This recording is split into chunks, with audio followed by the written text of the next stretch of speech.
With the construction backed up for miles and no other road, I'm going to have to find another way to get to Battambang.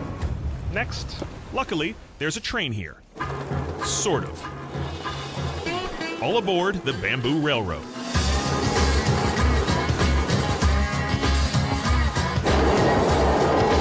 A bullet train it is not, but it gets the job done.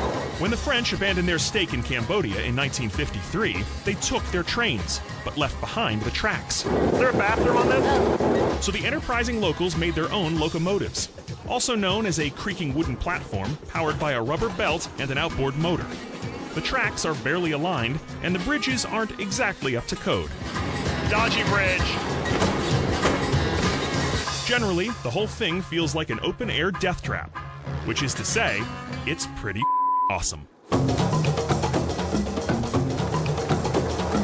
The Bamboo Railroad is an ingenious system.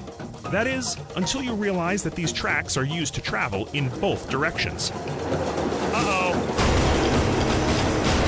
We're gonna die.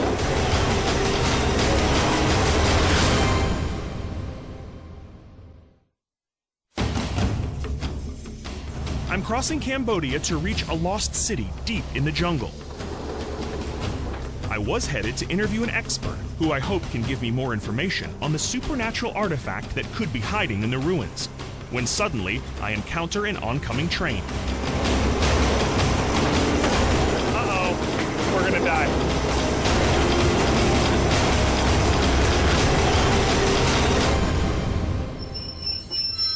Hi. 1, 2, 3, 4, 5, 6 versus 1, 2, 3, 4, 5. Okay, we lose. Standoffs along the Bamboo Railroad are solved without argument.